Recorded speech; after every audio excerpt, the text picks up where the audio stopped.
Caden Audiobooks presents Super Smash Cadens, Audiobook Edition, The Aidan Virus. Chapter 1. Aidan Gelati was very confused.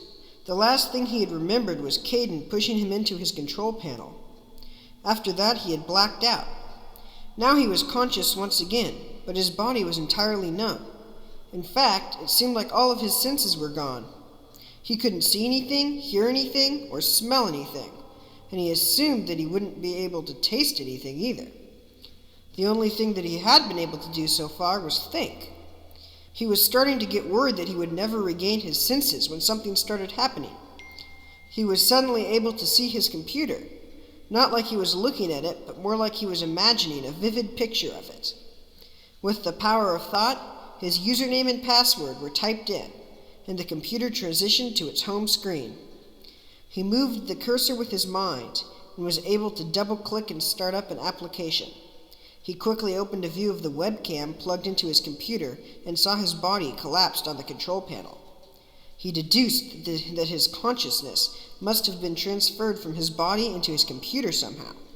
It wasn't ideal, but he knew he could figure out a way to put his new situation to use and try once again to destroy Super Smash Cadens and its creator. Plus, he had a new advantage that he had never had before. Caden thought he was dead. Chapter 2. Caden had finally defeated his nemesis, and Super Smash Cadens was safe for the first time since it had been created. He went home, sat down, and started watching his favorite show, Super Caden. It was based on the comic books of the same name, and those were based on his battles against Aidan Gelati. He had been the one to design them, but it was still fun watching them as they came out. Just then, he heard a strange noise coming from the other room. He rushed in and saw that his computer was on the fritz. All sorts of advertisements were popping up. Where did those come from, he wondered. He went over to the ad-filled device and looked more closely at the windows that were appearing. One of them read, "Click buy now to purchase everything you've always dreamed of. It usually costs $1 trillion, but right now it's on sale for free. Get this amazing deal while it lasts." "That is an amazing deal," Caden exclaimed. "I'm getting it." He clicked the buy now button and waited for everything he had always dreamed of to appear, but nothing happened. Then all of the ads started disappearing, leaving his desktop blank. Soon after that, his whole desktop disappeared, leaving only a black screen, and a face appeared on the screen, a face that he recognized.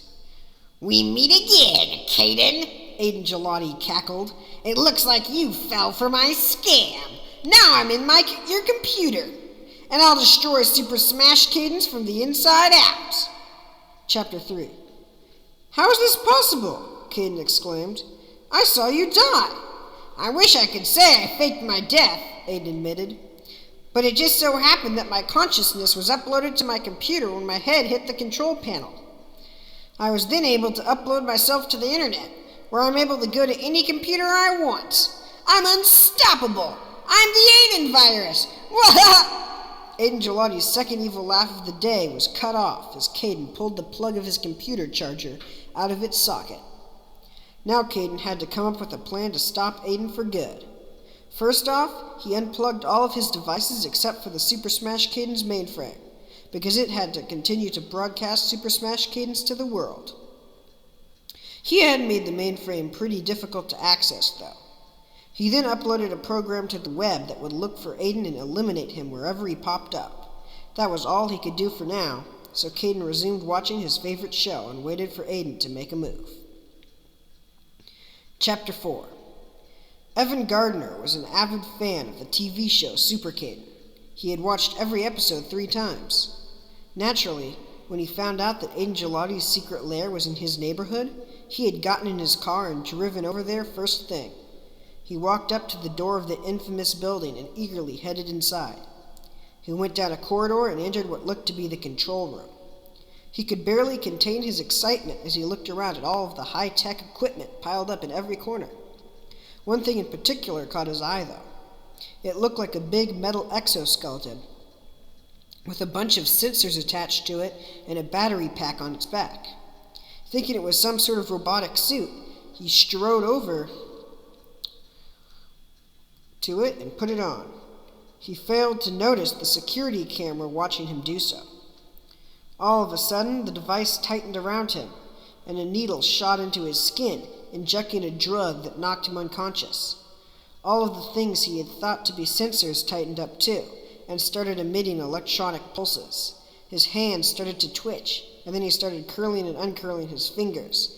His eyes opened, and he smiled. "I'm alive!" Aidan Gelati cackled. Chapter 5. Cadden had eventually watched every episode of Super Cadden and decided to change the channel. He flipped over to the local news and was shocked by what he saw. There is urgent news on the so-called Aidan virus, the newscaster reported. It started a few hours ago when people started sending in reports of their friends and family behaving strangely, acting exactly like the deceased supervillain Aidan Gelati, who the Super Cadden character Aidan Gelati, the evil mastermind, is based off of. It seems like he's somehow controlled the minds of other people from beyond the grave, and the virus is spreading. It looks like this might be the apocalypse, but on the bright side, if we get through this, you can better believe that there's going to be an epic next season of Super Cadden. "This is not good," Cadden exclaimed. "Well, except for that last part anyway. I've got to stop that villainous fiend." So Cadden set off once again to stop one of Aidan Gelati's evil plans. Once he went outside, he realized that the situation was much worse than he had originally thought.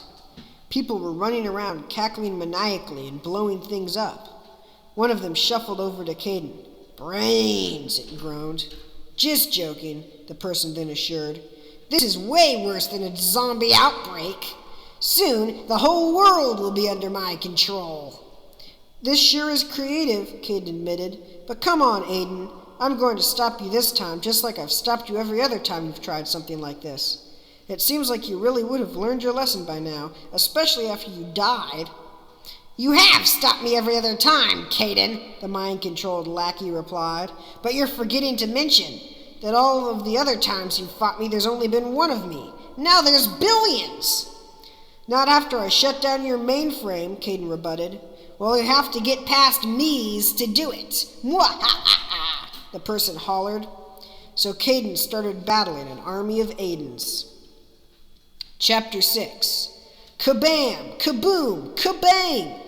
Cadden punched and kicked Aidan after Aidan, and still many more came. "Even with the power of Super Smash Cadens, you'll get tired out eventually," one of the Aidans warned him. "I'll never get tired," Cadden cried as he rammed into the Aidan who had taunted him.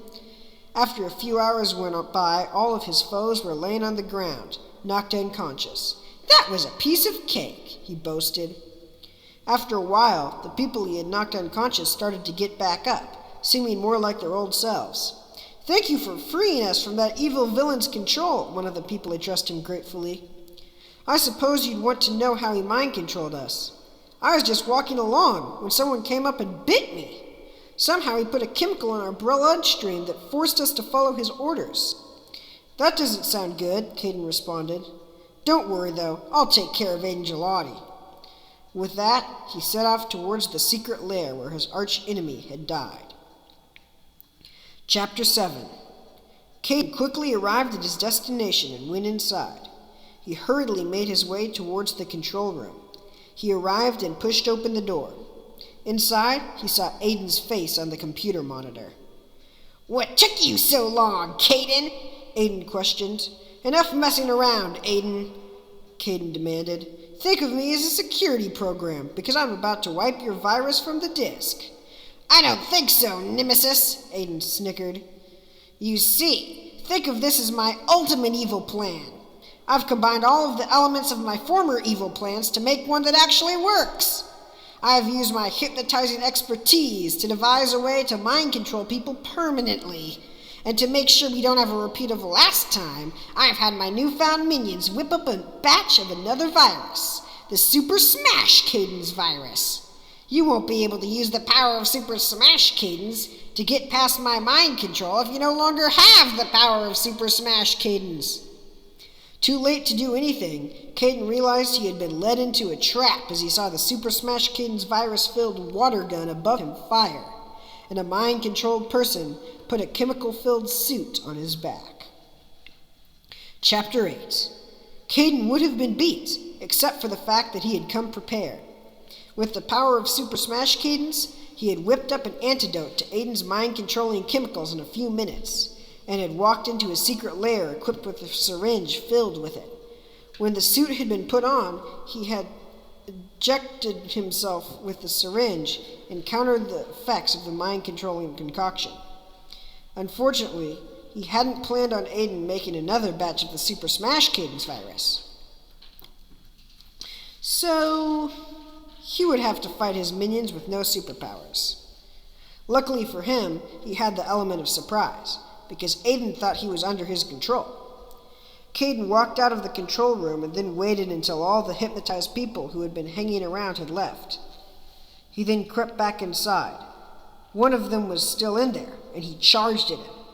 They started punching and kicking, and eventually Cadden slammed his opponent into one of the desks, knocking him unconscious. "How did you resist my mind control?" Aidan howled from his monitor. "I made an antidote before I got here," Cadden replied. "You really thought I would just walk into your trap?" "Well, you still won't be able to defeat me," Aidan snapped. "You couldn't have planned for the Super Smash Cadens virus, and you can't survive my hypnotized army without the power of Super Smash Cadens." Right on cue, hundreds of Aidans marched up behind him. Chapter 9. Cadden couldn't think of a way that he could win against all of those people without his powers. He was going to have to go for the source of the Aidan virus itself, Aidan's computer. He started making his way across the room, but tons of mind-controlled lackeys blocked his path. They ganged up and tackled him to the ground. Fortunately, he was able to push one off of him and roll under the rest. He continued towards the desktop, though he was once again stopped right before he reached his destination. Another person had jumped on top of him. He jumped as high as he could, and his attacker was slammed into the ceiling. The unsuspecting hijacker let go and tumbled to the ground. On his third try, Cadden made it to the computer, and frantically tried to erase the hard drive. "You really thought I would let you do that?" Aidan taunted. "I disabled the keyboard and mouse." Aidan's army was approaching, but Cadden had one last trick up his sleeve. When the first person charged at him, he grabbed a hold of his arm and used his momentum to flip him over, and he crashed into Aidan's computer. All of a sudden, all of the mind-controlled villains stopped attacking and started rubbing their heads. The person Cadden had slammed on top of the computer got up and revealed that it had been totally demolished. "What happened?" someone asked. "Aidan Gelati mind-controlled you," Cadden answered. "It's fine now, though. I've taken him down once and for all. That computer held the last remnants of him, and it's clearly history." Everyone cheered and thanked him, and he headed to Cadden Game Company headquarters to announce the final season of Super Cadden. Chapter 10.